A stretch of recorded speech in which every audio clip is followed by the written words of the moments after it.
Hi Taurus, welcome to my channel. This is Earth, Sun, and Moon. Today I will be doing your second half of October reading. Please keep in mind to take what resonates and what doesn't. Please throw away. This is a general reading. It's not always going to resonate with you, Taurus, all right? And with that being said, if you feel like this is not your reading, you can always check your moon or your ascendant signs. If you don't know what those are, there's a link in my description box where you can go and find out, all right? So let's get right to your reading, Taurus. Let's see what's going on in the second half of October for you. I'm gonna get the general energy surrounding you, second half of October, and then we'll move on with the tarot. So let's see. What's going on with Taurus, second half of October?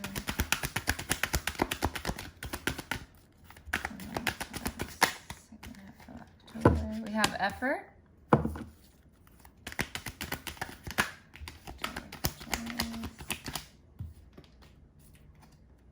We have financial discipline. Let's get another one for Taurus.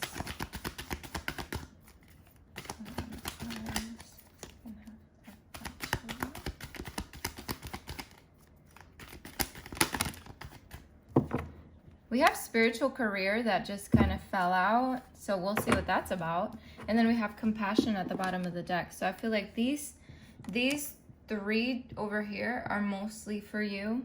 And then I feel like spiritual career is for some of you. I don't feel like it's for all of you. So let's get right to it. We have effort here. So Taurus, second half of October, there's going to be something that is going to require a lot of effort from your part. Okay, maybe there's something going on in your life that needs your attention and your effort. Okay, and then we have financial discipline. It could be the effort to maybe put more financial discipline in your life, you know, be a little more careful with finances or save a little more, and, you know, putting the effort toward that, or putting the effort toward your job, toward work, putting the effort to maybe finding a new job, you know, something along those lines. But there is financial discipline here, second half of October. Just keep that in mind. With spiritual career, I feel like for some of you, it could mean that maybe you've been thinking about taking a path in the spiritual realm, career-wise, and that does fall into the whole financial discipline and effort and all those things, because really, if you're thinking about taking a step into the spiritual career world, there maybe needs to be some discipline financially, because you know you don't always make so much money in the beginning, right? Or if you know you're going toward this, you have to put a lot of effort, right? Because maybe you haven't done it before, you know, and just with any new thing, you have to put in effort so that it can be the best thing that it can be, that it can turn out to be. Now, for others of you, I feel like maybe you're seeking someone that has a spiritual career that maybe you need help from. Okay, so take that as it resonates. I see number 8 here twice. Then we have number 99 over here, and it's compassion. So there could be a situation that's just needing your compassion, or maybe someone putting the effort toward you and compassion toward you and having compassion toward you, and maybe a situation between you and someone else, okay? And treat yourself with compassion. Second half of October, and in general, in life, you know, sometimes we're so hard on ourselves because of life and, you know, situations, and we forget to have compassion toward ourselves. Seems very financial, this whole reading, in a way. So let's see what's going on with Taurus in the second half of October. What do they need to know? What's coming for Taurus for the second half of October? What do they need to know? Yeah, we have 5 of Wands, and we have a High Priestess here. Okay. Let's see what else is going on with Taurus second half of October. Second half of October. We have the King of Wands, and we have the 10 of Wands. A lot of fire energy here, a lot of passion. Let's see one more for Taurus. What's going on with Taurus? We have the Knight of Wands. Okay, Taurus, I'm seeing some crazy fire energy here. You could be dealing with a fire sign, but not necessarily. But what I'm seeing here What I'm seeing here with the Five of Wands is there could have been some conflict, or it could be coming up some conflict between you and another person, or maybe some kind of competition. Could be conflict within yourself, you know, you having to battle something within you to maybe something that you feel like is holding you back and you have to kind of push through.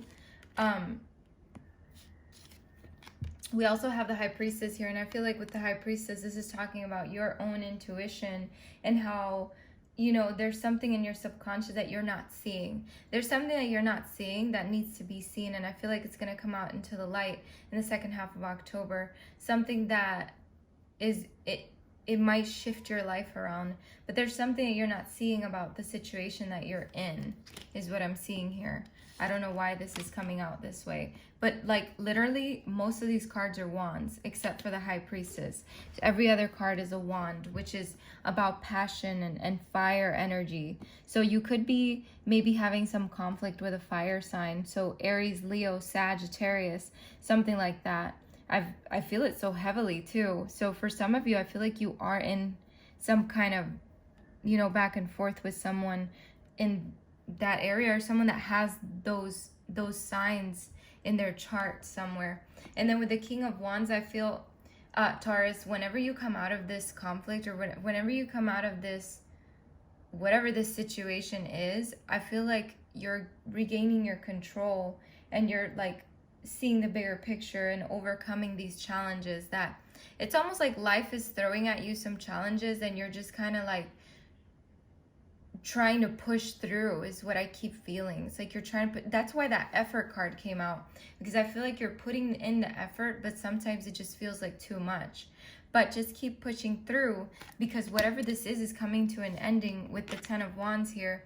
Whatever this situation is that feels like such a burden, or feels like, you know, some kind of crazy responsibility, it's all coming to an end, because something good is coming out of this, whatever this is. And maybe that's where that whole compassion comes into the picture, because it's like you regain all of that, you regain all of this, but you got to push through whatever this situation is, because it's, like I said, it's coming to an end. And then we have the Knight of Wands, so it's like you've finally freed yourself from whatever the situation was, and you're kind of just pushing forward, pushing through, being more adventurous and more fearless, because everything that happens in our lives, it happens for a reason, and we learn from it. That's why you got to keep putting in your effort. Be financially disciplined, because maybe if this does have to do with finances, then maybe this is a sign from the universe to continue to do what you need to do in order to get where you need to be. Okay?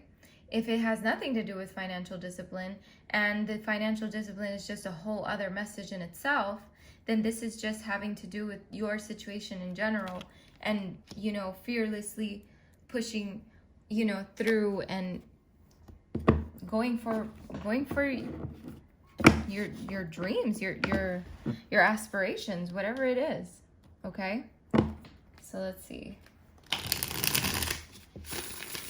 Let's clarify the Five of Wands here for Taurus, please. Clarify the Five of Wands for Taurus.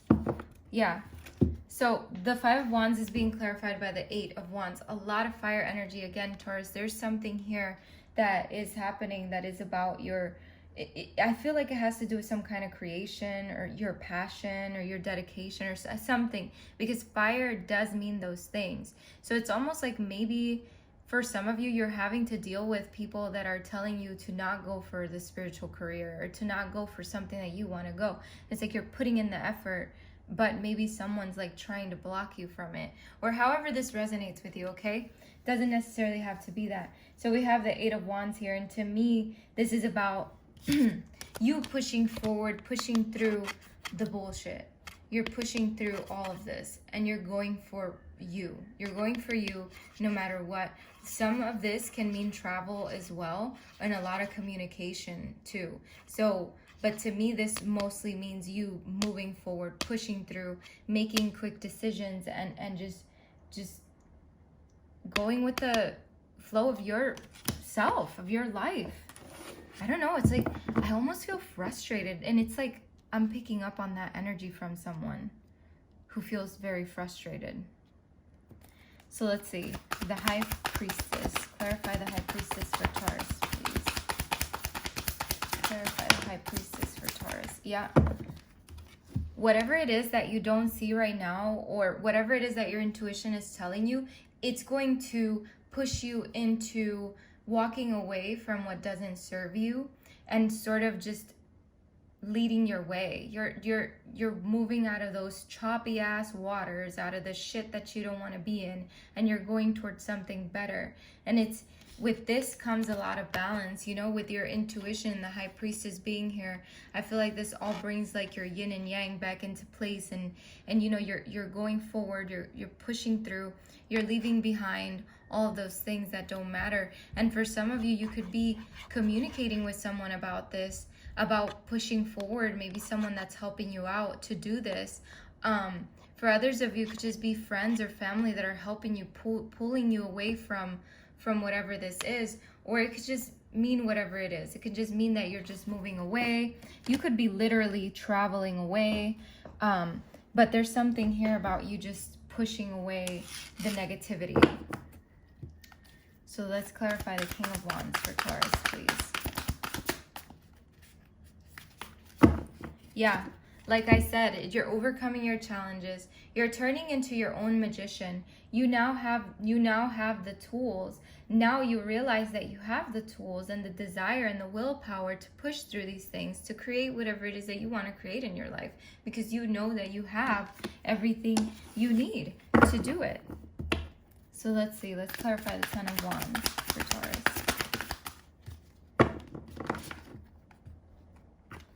The Ten of Wands is being clarified by the High Priestess. So the High Priestess comes in twice here. To me, this is symbolizing the fact that even you know that this is coming to an end. Even you know subconsciously that this is all something that, you know, is a lesson that you're learning from, and that you're just going to continue to push forward. For others of you, to me, this symbolizes something that you don't see yet, okay? So maybe you just, for some of you, I feel not, this is not for all of you, but for some of you, you just probably don't see that this is coming to an end. But it is. So let's see, the Knight of Wands. Clarify the Knight of Wands for Taurus, please. Wow, this is beautiful. Taurus, you have the King of Cups and the Six of Wands. So again, when I say you fearlessly clear yourself from this and you venture out on your own and you take action toward your goals and your dreams, it's like you have more balanced, you come into a more balanced you where you have a lot of compassion and control, and really, like I said, look, we have compassion back here. So we do have a lot of compassion here. There could be someone coming in also helping you out with that compassion. Like I said earlier, there could be someone that's helping you out, but in the end, you come out victorious, Taurus. So in the end, you will be victorious. You will have success in whatever this is, whatever this endeavor is that you're going for, okay? So let's get your oracle messages, Taurus. Let's see. What's the oracle message for Taurus, please?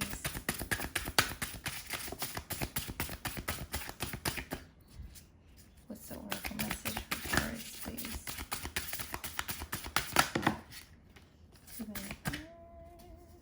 We have beautiful uncaging, okay? The power of purpose, beautiful. Let's get one more for Taurus, please.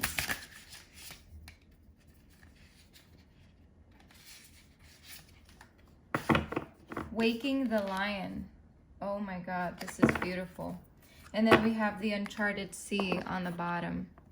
So we'll see. Let's see what this is about. Number 14, we have, let's see what it says. Beautiful uncaging. Look at this beautiful card. And it says here, the prison of guilt, a need for self-inventory, rigorous honesty, accountability, and making amends. At this time, you're being called to assess where guilt is playing a part in your life. Recognize how it's affecting you and others, and address it so you can release yourself from its grip. Guilt is a powerful emotional state capable of transforming difficult situations. It keeps you accountable for your actions when you've done something that causes harm. However, it can also feed a self-sabotaging cycle that fosters codependency and a distorted sense of personal power. Self-blame can lead to behaviors that perpetuate low self-worth. Have you done or said something for which you need to make amends? Have you disregarded a boundary or broken a promise? Guilt can make you aware of potential ways you have given injury and show you how to redress the transgression. And also this can be vice versa, okay? When you sincerely admit you are wrong and begin the process to fix it, this is an act of accountability, responsibility, and liberation. Take a moment now to consider when you have harmed others or yourself. This knowledge will free you from the story you tell about it, so you're able to connect with truthful remorse. Now is the time for rigorous honesty as you take a self-inventory with a neutral state of mind. A good question to ask yourself now is why the guilt is there. You might be taking on a burden that is not even yours to carry. Pay attention, take action, and uncage yourself from the prison of your own making. So again, we do see here, like I said earlier, that this could be some kind of burden that you've been dealing with, right? So if this is the case, Taurus, then this is the time to uncage yourself. And like I said earlier, you free yourself from this, okay? And you become the Knight of Wands. So let's see the power of purpose, number 18 over here. And it says, individuation, seeing your unique place in the world, a clear sense of authentic purpose, healthy self-esteem, letting go of conditioning, celebrating your uniqueness, you be you. There comes a time when you realize that you are destined for something that is yours and yours alone. The catalyst might be an experience with a special person, a path you choose, or something you feel called to. You'll discover it's not necessarily what you thought it would be, and it has nothing to do with what everyone else wants or seems to want. An uncanny conviction takes hold from somewhere deep and true. You feel a sense of power arising from a true sense of self, accompanied by a need for action, a commitment to explore something, or a purposeful choice. Right now, you're invited to step into a new, empowered sense of authentic purpose, bolstered by a healthy dose of self-esteem. You're called to release your old conditioning. There's no need to be self-conscious or act a certain way to please others, which can sometimes take you in a direction you don't want to go in anyway. The discipline and will to evolve are yours by nature. This process doesn't have to be a struggle. You cannot fail if you immerse yourself fully in what is in front of you now. You are exactly where you are supposed to be. You never have to seek your purpose or wonder what it is. Just keep removing the blocks to your essential self, and your purpose will find you. It's that easy. What a wonderful thing to know. Very beautiful. And right after that is Waking the Lion. So you have 18 and 19 next to each other. And it says here, boldness, the courage to move forward even without knowing the way, facing that which is difficult or painful, the audacity to step into the unknown. And like I said earlier, whatever it is that you're setting forth, you're leaving, you're going with it with your tools. You have the tools you need to go toward this, and you know that you're going to be, just know that you're going to be victorious. Regardless of the outer conditions right now, you can't wait for your fear to lessen before you move forward. Again, like I said, with the Knight of Wands, you're moving toward something in a fearless way. In fact, despite chaos and seeming disarray, you must be bold. Whatever your trepidation, act as if you have deep trust that all will be well. Nothing is promised to you, but you will never truly see magic if you don't take the risk. Come to the edge of certainty in your life and leap into the unknown. You have no guarantee of immediate success. Still, you must summon your bravery in the face of possible pain, failure, or even success, and own your power. The act of making this leap, no matter the final outcome, awakens the lion within. Be proud of who you are and who you are becoming. No one can take this away from you. What type of courage is called for today? Only you know, and only you have the power to choose your path. Know that it takes just as much strength and bravery to love and be vulnerable as it does to confront a personal challenge or physical obstacle. So call on your strength and stand your ground, or consciously temper your emotional reactions. Do nothing and trust in your partnership with the divine. Whatever your choice, you will not fail as long as you act with courage and integrity. That card is so on point. I absolutely love that for you, Taurus. And we have the uncharted sea in the back over here. And it says, stepping into the unknown without a map, moving beyond your comfort zone, choosing to do things differently, trusting the ebb and flow of life, being in the dark and letting curiosity lead, and the faith that all will be well. So again, there's something here, Taurus, that it's about you stepping out of your comfort zone, okay? So whatever this is, go forth like a lion and don't worry about the what ifs, okay? Because everything's gonna work out in the end for you. All right, Taurus, thank you so much for stopping by. I wish you the best of luck and many blessings. Take care.